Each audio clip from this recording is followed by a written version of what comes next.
como lo he citado, aparte de llamarse primero, le he pedido la palabra a Andrés, que está aquí, y por favor, si quieres. Y luego he visto a Marcelí, y luego, perdonar, pero iré preguntando por aquí.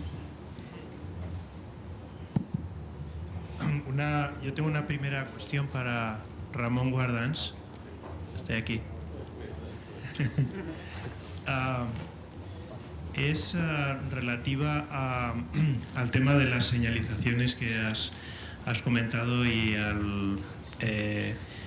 mí me da la impresión, es una reflexión también, que cuando tú consideras un organismo vivo, los diferentes niveles de organización biológica que se presentan en un nivel vivo, de alguna manera, cuando tú tienes un nivel de organización superior a otro, en el sentido de, por ejemplo, tú tienes un conjunto de células que están formando un organismo, de alguna manera,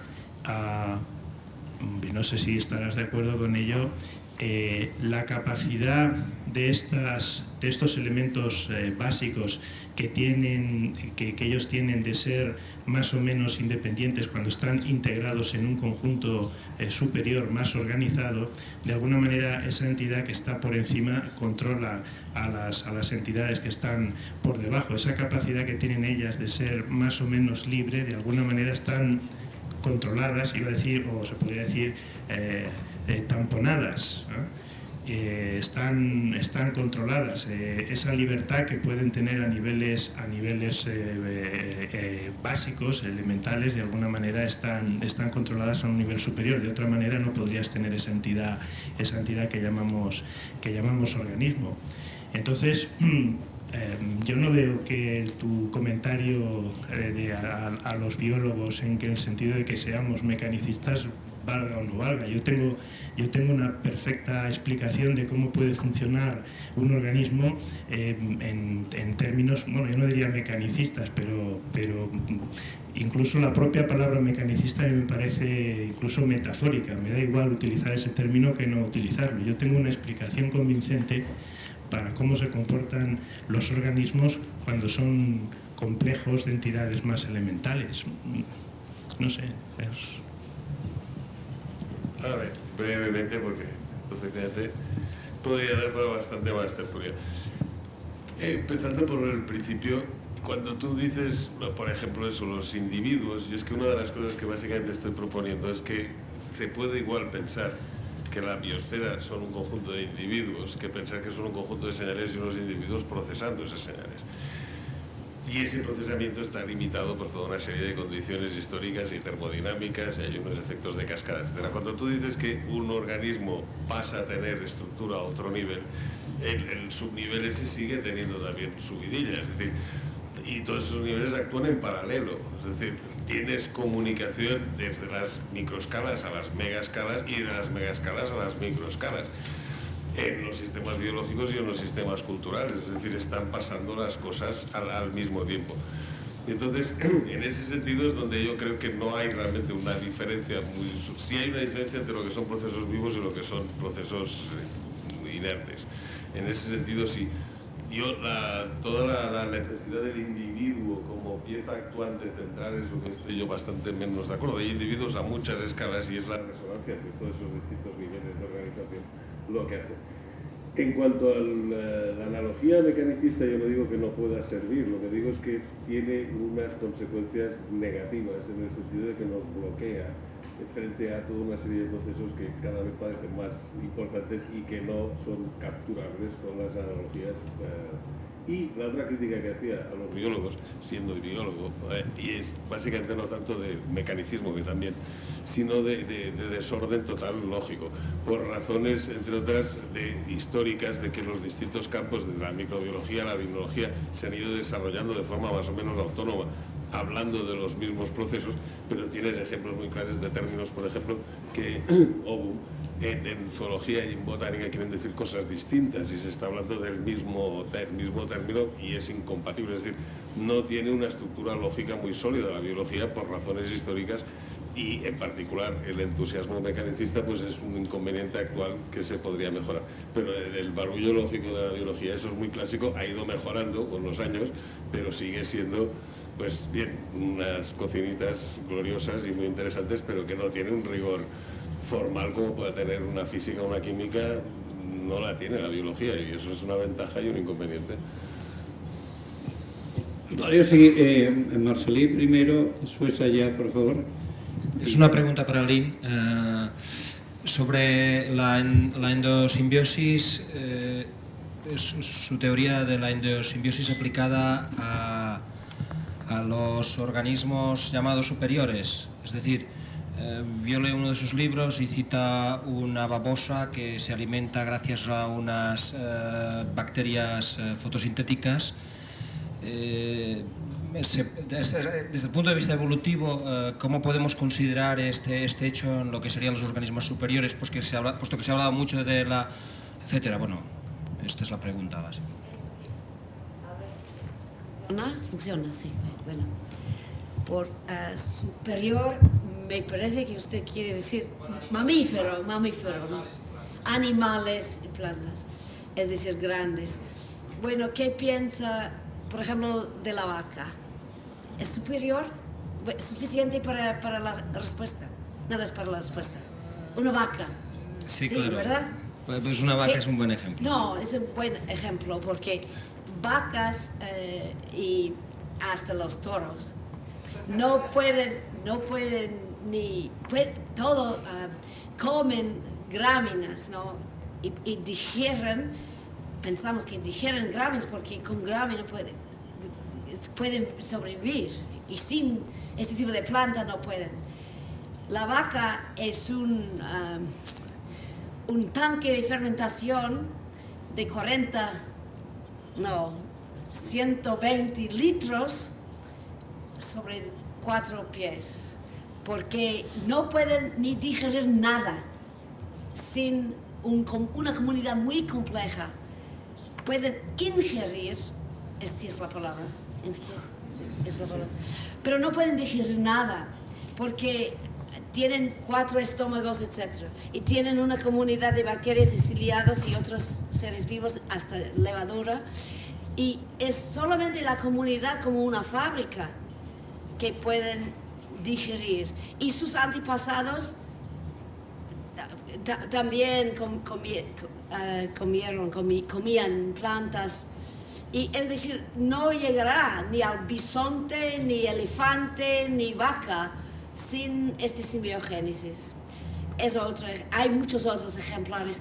Y además, cuando llegamos a este nivel, hay fenómena al nivel de cromosomas que superficialmente no se ve como si fuera simbiogénesis, pero es de verdad simbiogénesis, tiene que ver con centrómeros, etc.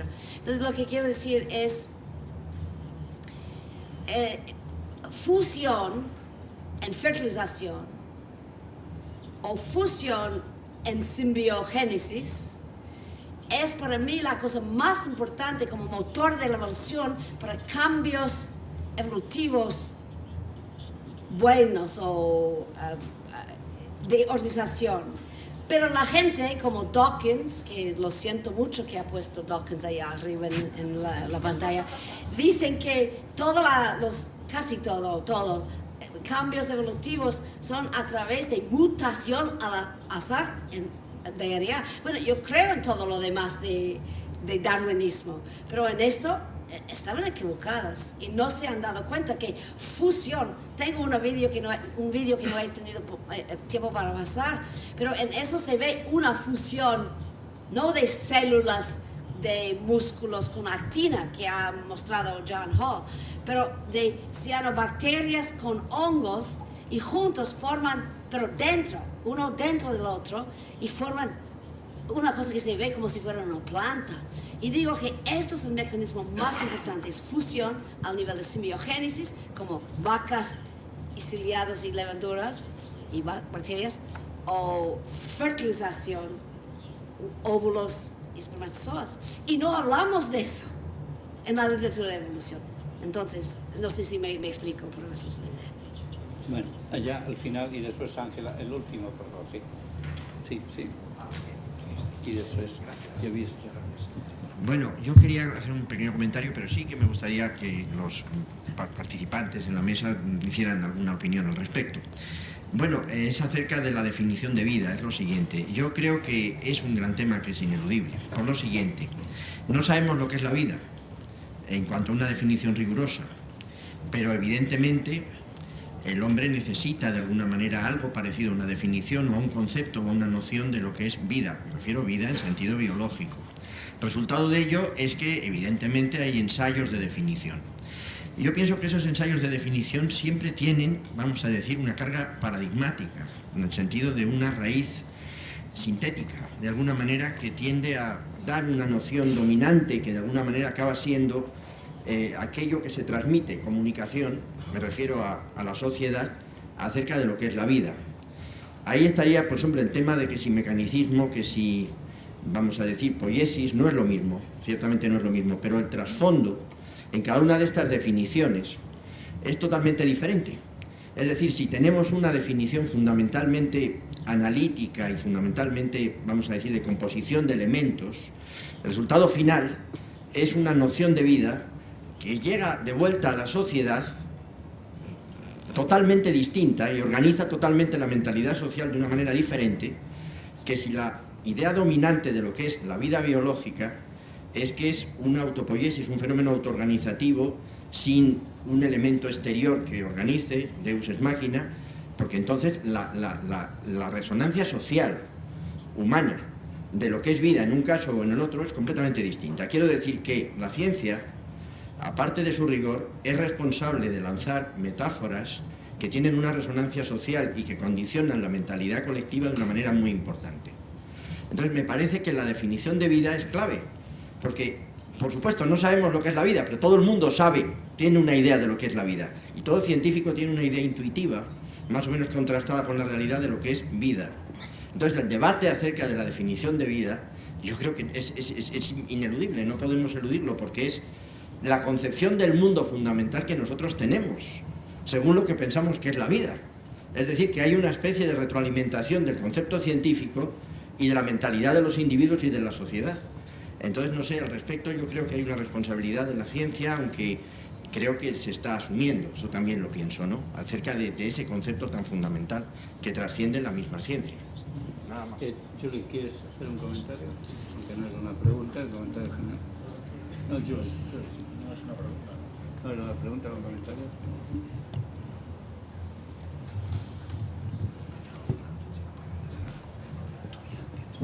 Sí, bueno, esencialmente estaría de acuerdo con la intervención, fundamentalmente porque, como también dije al principio de mi charla, definir la vida es una tarea muy difícil. Incluso hay gente que piensa que no es posible definirla. Yo creo que sí que es posible, lo que pasa es que dependerá de nuestro grado de conocimiento. La propuesta que nosotros hacíamos es una propuesta que tiene que ver con un tipo de vida muy concreto. Vida también puede significar muchísimas cosas. Cuando últimamente en la prensa se habla del origen de la vida, no se habla del origen de la vida del que yo venía a hablar, sino de cuando ponemos la frontera para decidir que hay una persona después de la fertilización. Por ejemplo, toda la polémica del uso de las células de origen embrionario. Se habla del origen de la vida en ese caso y no tiene nada que ver con la definición y con lo que yo había propuesto. Nosotros estábamos pensando en vida mínima, entonces sí, en esos términos estoy de acuerdo también en que en la medida en que nuestro conocimiento de cómo funcionan los seres vivos y en particular aquellos más sencillos, nos podemos poner de acuerdo en una frase compacta, definiendo bien los términos, que trate de recoger todas esas características. Eso es muy difícil y desde luego lo considero un trabajo para mucho tiempo y de mucha gente y de mucha discusión, y desde luego también en la medida en que se llegue a un consenso en una definición o un conjunto de definiciones, pues tendrá su repercusión, evidentemente no solo en el ámbito académico. Bien, yo he visto a Ángela aquí, sí. Okay, yeah, can you answer? A mí me gustaría hacer un comentario en este sentido, porque para mí las definiciones son algo exclusivamente para las matemáticas. No debemos intentar definir nada de forma exhaustiva. El otro día estaba hablando con un físico y me comentaba que efectivamente podemos hacer una fórmula manipulando el concepto de lo que es un electrón, pero no sabemos lo que es un electrón, eso no tiene sentido, no conocemos su esencia de lo que es, simplemente sabemos que tiene ciertas propiedades y eso, todo lo que es real verdaderamente no se puede definir con precisión, eso solo sirve para las matemáticas, en un mundo en que nos inventamos, que podemos tener definiciones rígidas. Las definiciones no creo que es lo que busquemos. Es bueno ser y tener la mayor precisión posible. Debemos acercarnos, intentar ser lo más ajustados posibles en nuestra terminología, pero no debemos intentar definir la esencia de las cosas, ni encerrarla en estas definiciones. ¿Alguien más? Tenemos tiempo para 2 o 3 preguntas. Allá, Ángela, ¿he visto antes? Sí, el primero. Y no. Sí, perdón. Tal vez tú eres antes, ¿eh? Espera, Ángela, por favor. Es que no lo veo bien, sí. Sí. Sí. ¿Quieren, por favor? Sí. Ya tengo micrófono, aquí. Sí. Este también es para Ramón. Bueno, pues vamos a tomar nota. Es que no veo nada. Entonces, por favor, está ya una palabra. Ángela ha pedido. Aquí... no sé si vamos a tener tiempo todo, nos han dado 3 minutos, ¿eh? Yo quisiera que el que no tuviera una pregunta urgentísima que lo dejara y que nos quedamos en 3 a partir de ahora. La persona que tiene la palabra, por la que no la veo. Está para Ramón y hago la pregunta para también como tender un puente relacional con lo que se puede ver en la exposición. Hablaste de las máquinas que construyen los hombres y hay otro tipo de máquinas que no son físicas sino que son abstractas. Por ejemplo, las que se construyen desde un código también. Y incluyo entre estas máquinas los ejercicios de vida artificial. Y pongo un ejemplo, el pequeño modelo que construyó Lovelock para armarse de él y poder argumentar a favor precisamente de la hipótesis Gaia. ¿Sí? El modelo de las margaritas blancas y negras es un modelo en donde hay un proceso de autorregulación que precisamente la intención era mostrar que ocurren cosas más allá de que alguien previamente haya decidido que ocurrieran. Entonces, en ese sentido se desplaza un poco de lo que tú definiste de máquina humana, al menos de máquina física. Entonces, mi pregunta es, este otro tipo de máquinas muy exploradas hoy por hoy en el arte, ¿sí podrían ser mejores metáforas, mejores comparaciones para lo que sería un organismo viviente? Brevemente por los 3 minutos que evidentemente de los modelos abstractos algo habrá que inventar, pero la cosa es que no es máquina, o sea, por una parte los modelos maquiniles abstractos como los que das, incluido el de Lovelock, son exactamente lo mismo y tienen los mismos problemas. El modelo de Lovelock solo tiene una escala de operación que es la DAISY, no pasa nada a otras escalas, ni por debajo de la DAISY ni por arriba, o sea, no hay escalas, con lo cual es muy limitado para describir lo que es un proceso biológico. Y en ese sentido los modelos clásicos de poblaciones, etcétera, no son muy distintos de la analogía mecanismo a la que me refería. Modelos de resonancia, modelos probabilísticos, modelos estocásticos, ahí sí podríamos, y los de evolución que decías tú también computacional también es a una sola escala, a estas alturas por lo menos, en un futuro se podrán. Pero es más la idea de utilizar modelos de dinámica de fluidos, como por ejemplo la acústica, etcétera, como paradigma, es mucho más rico que modelos de mecánica de sólidos como las máquinas, que es básicamente a lo que se ha ido como imaginario en la mayoría de las referencias así más o menos metafóricas en biología. Se va a por el mecanismo en el sentido cartesiano del reloj. Y mucho del modelo abstracto, que efectivamente tiene más juego, pero también sigue llevando los mismos implícitos, ¿no? Pero, sí. Bueno, allá al final, por favor, ¿alguien más? ¿Sí? Allá lejos. Y queda una pregunta, concedemos una pregunta más.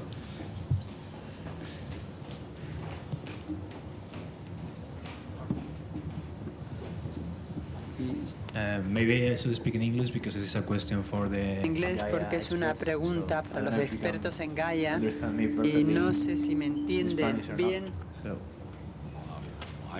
No sé si me entienden bien en español o no. La entiendo muy bien porque tenemos los intérpretes, a las intérpretes en cabina. Me gustaría saber, bueno, hasta qué punto... O sea, me da la sensación de que la hipótesis de Gaia, la idea de ciclos es muy importante y de lo que se deduce de la última charla, por ejemplo, la analogía que se establecía entre el ciclo para las sales, estas calizas y para la vida. Me gustaría saber dónde entra aquí la idea de reproducción, si es que esto es importante para entender lo que es la vida, como decía, relacionándolo un poco con la pregunta de este señor hace un momento. Y también querría saber hasta qué punto estos ciclos son autoconsistentes en el sentido de que podríamos hablar auténticamente de un ciclo porque digamos que necesitaríamos alguna fuente de energía externa para que esto se pudiera realimentar, y cuál sería el entorno en el que estos supuestos seres vivos podrían realizar esa función, digamos. Well,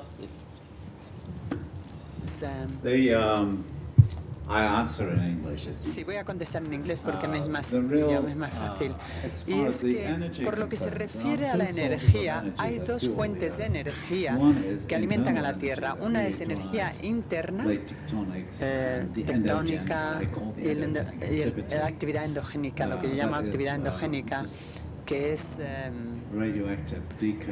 la decadencia radioactiva que está profundamente en la Tierra y que produce calor, y ese calor hace que surjan corrientes de convección en la Tierra, en la profundidad y en la parte externa de la Tierra, e impulsan las placas, etcétera. Esta es la energía interna como complemento a la otra energía que evidentemente es el sol, y la radiación solar es la fuerza principal que subyace a la vida, y también a todos esos otros procesos externos. O sea, que tenemos procesos endogénicos que producen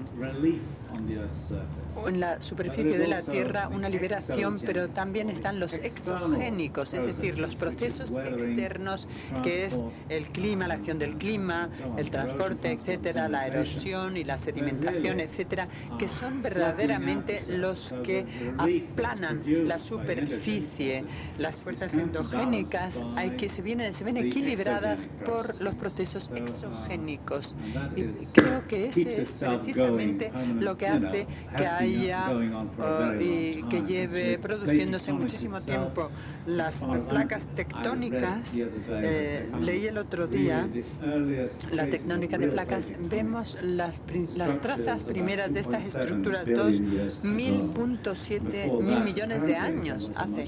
Antes de eso había un régimen mucho más descontrolado. Se ha calmado y nos ha asustado el tsunami, pero es una cosa mínima comparado con la escala tectónica, con la actividad tectónica. Es algo realmente leve. No sé si he dado respuesta a su pregunta.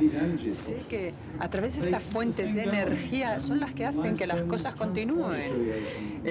Bueno, la piedra caliza, llega al océano y vuelve otra vez, etcétera. Muy corta y relacionada con el tema.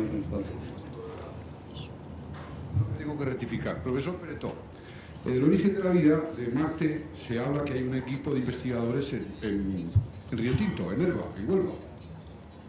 Un grupo de investigadores, hablando del origen de la vida de Marte, hablo de noticia periodístico-científica de hace medio año, digo que están a Estados Unidos, Inglaterra, no sé qué, en Nerva, en Río Tinto, en Huelva, buscando unos paradigmas parecidos, se dice, al origen de la vida de Marte o lo que motiva la sustancia bioquímica de Marte. Mi pregunta es, ¿nos puedes decir algo al respecto si está en tu código de conocimiento? Claro, que me encantaría saber algo más, pero nada más.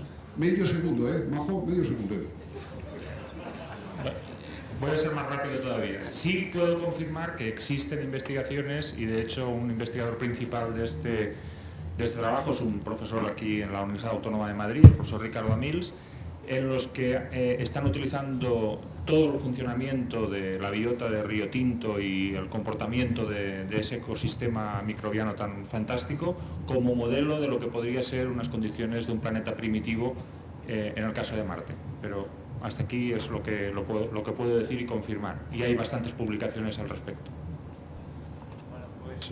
Muchas gracias a todos por la paciencia. El estado ha sido interesante, como veis, no completo, pero es un camino. Gracias por haber iniciado acompañándome.